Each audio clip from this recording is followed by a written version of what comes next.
gaano mo man daw itago ang katotohanan, kusa itong lalabas nang hindi mo nalalaman. Ako po ang inyong lingkod, Tagapanood TV. Welcome back po dito sa ating YouTube channel at Facebook page. Panibagong araw, panibagong reaction video po ulit tayo mga tagapanood. At ito po ay galing sa channel ni Showbiz Trend Update. Nasa description po yung link ng kanyang channel. Pwede nyo po siyang bisitahin at makasuportahan na rin. Muli po ako'y nagpapasalamat sa inyong walang sawang suporta at pagtangkilik po dito sa ating channel. At kung kayo bago lang po na napadaan dito sa ating channel, huwag nyo po sanang kalimutan na mag-subscribe.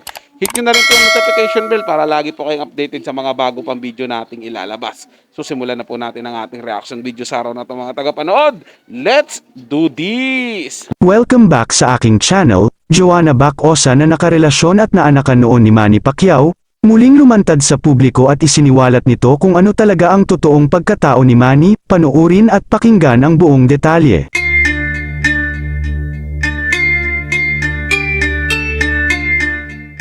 Muling ang lumantad sa publiko ang dating nakarelasyon at naanakan noon ni Manny Pacquiao na si Joanna Bacosa, at isiniwalat nito kung anong klaseng tao si Manny Pacquiao. Naikwento ni Joanna Rose Bacosa na nagkakilala sila ni Pacquiao noon sa isang sikat na hotel sa Manila na palagi nitong pinupuntahan upang maglaro ng bilyar sa tuwing wala pa itong laban sa boxing. Ang trabaho niya daw noon ay isang waitress at KTV receptionist. Noong mga panahon daw na iyon ay niligawan siya ni Pacquiao, na kahit alam niya daw na mali ang pinasok niyang relasyon.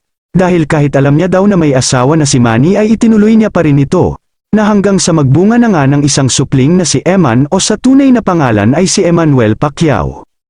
Fast forward na tayo, noong malaman daw ni Manny na buntis na siya noon, ay sinabi daw nito na pananagutan niya daw ang bata ngunit huwag niya daw itong ilalabas sa publiko dahil baka ikasira niya daw ito, at magbibigay na lang daw siya ng mga dapat gastusin sa kanyang pagbubuntis. Noong mga panahon na yun kasi ay sobrang sumisikat na noon si Pacman. Ngunit after daw manganak ni Joanna sa kanilang anak ni Manny, ay hindi na daw ito nagparamdam pa. Kaya naman noong 2006 ay nagsampa daw siya ng kaso sa Quezon City Prosecutor's Office matapos niyang sabihing hindi nagpapadala si Manny ng sustento sa kanilang anak na si Eman. Matapos niya nga daw lumantad sa publiko at magsampa ng kaso, ay agad daw siyang kinausap ng kampo ni Manny at binigyan siya ng kalahating milyon at pangakong sustento na 10,000 kada buwan at pinapirma ng kasunduan na huwag nang magsalita pa at manahimik na lang para sa ikabubuti ng lahat.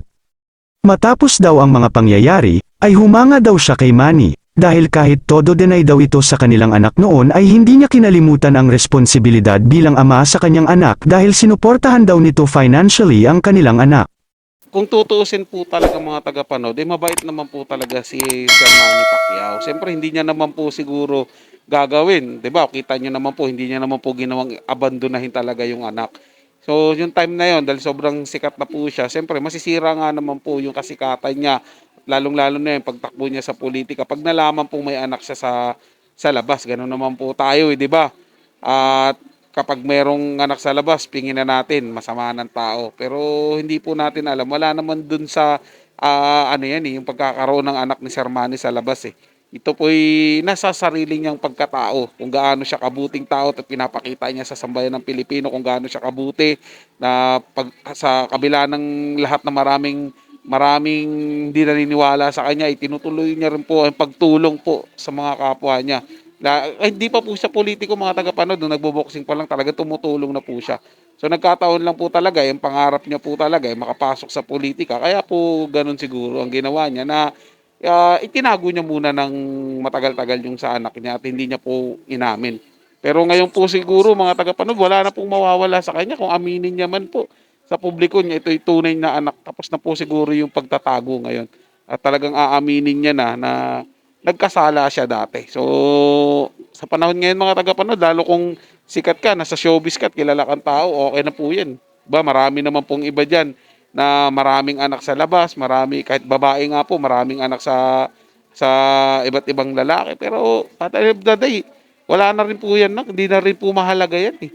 Kasi ang mahalaga po ngayon, yung paano mo po gampanan yung pagiging magulang mo sa anak mo, kung paano ka po paano mo po sila tratuhin at paano mo po sila bigyan ng halaga at suporta. Kung sa mga hindi sikat yan at sa mga ordinaryong tao lang, katakot-takot po na ano yan, chismis ng kapitbahay. Pero sa showbiz po, mga sikat na tao, baliwala na rin po yan mga tagapanood. Parang sanay na po sila sanay na po silang makakita ng ganyan na may anak sa labas.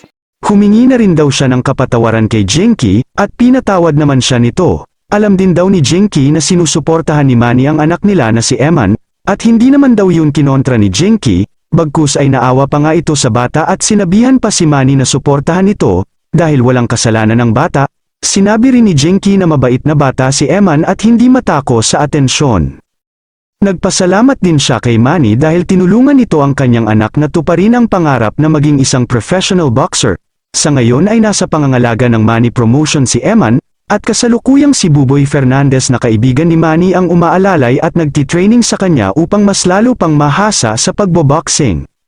Samantala, sinabi naman ng mga netizens na kahit itanggi daw ni Manny na hindi niya anak si Eman, ay hindi naman ito mapagkakaila na talagang magkamukha sila. Sa tindig, katawan at pati na rin sa estilo ng kanilang pakikipagboxing ay parehas na parehas din. Marami din ang nagsabi na ang swerte daw ni Manny dahil may gwapo at matangkad siyang anak. Kayo mga ka-showbiz, anong masasabi nyo sa ating showbiz topic ngayon? Kung may opinion kayo ay magkomento lang kayo sa aking comment section. At syempre kung bago pa lang kayo sa aking channel ay mag-subscribe na kayo para lagi kayong updated sa mga showbiz trends na ina-upload ko. Maraming salamat po. Yun nga po yun mga tagapanood, no? Buti na lang itong batang to, yung anak po ni Sir Manny Pacquiao sa labas na si Emma, na hindi po takaw atensyon. Kung di po pa epal ba? Kasi kung iba yan mga tagapanood, gagawa ng ano yan, kung anong kalokohan sa social media yan, para lang sabihin na anak ako ni Manny Pacquiao, ganito ko, ganyan-ganyan, di ba? Hinalikuran ako, hindi po, wala po siya mga tagapanood eh. Sa bagay, ano rin, kasi na sinusuportahan nga po, binibigay niyo pangangailangan, kaya siguro nananahimik. Pero may mga ganun po talaga mga tagapanood eh. 'Di ba? Na ipinapakilala talaga, pinangangalandakan yung kanyang lahi kung sino po talaga siya, kung sino yung tatay niya. May ganun po mga tagapanood at gagamitin po para mas makilala at sumikat. Kung ginawa niya po yung ganun, baka pinag-usapan siya sa showbiz, baka ngayon artista na siya, umaarte na siya sa television o kaya model na siya. Pero wala po, boxing po talaga hilig niya eh. Talaga nasa dugo po eh, no? Magkagalaw po sila ni Sir Manny Pacquiao sa ibabaw ng ring eh. Pero wala pa, medyo ano pa, hindi pa hinog. Sabihin na natin na medyo ano pa eh, medyo malambot pa talaga yung estilo. Pero nakikita ko yung kagalingan eh. Mag-i-improve pa po to si Eman Manuel. Sigurado gagaling din to katulad ng tatay niya si Manny Pacquiao. Sigurado po yan mga tagapanood kasi yung galawan niya parang ganun din po nung nag-uumpisa si Sir Manny na medyo ano pa nga malambot pa pero habang tumatagal talagang tumibay, tumatag at yun tingnan mo naman 8 division world champion at ngayon senator po, 'di ba? Hindi natin malalaman mga tagapanood, malay mo. Ito yung sumunod sa yapak niya na talagang magbabalik sa pangalan ng Pacquiao sa larangan ng pagbo-boxing. So antayin na lang po natin yung mga susunod na mangyayari kung ano po yung gusto niyo sa buhay. Sa ngayon po, maging masaya po tayo para sa kanila at buo po yung pamilya nila at okay po sila at nagkakasundo po silang lahat. So yun lang po mga tagapanood, na may nagustuhan mo po yung paksang ating tinalakay sa araw na to at yung kayo bago lang po na napadaan dito sa ating channel, huwag niyo po sanang kalimutan na mag-subscribe. Hit nyo na rin po notification bell para lagi po kayong updated sa mga bago pang video nating ilalabas. Share, like, and comment din po kayo mga tagapanood, ating ang babasahin at pupusuan. So hanggang sa muli po, ito yung Tagapanood TV. Komento at opinion lamang, wala pong personalan. Paalam po at mabuhay po kayong lahat.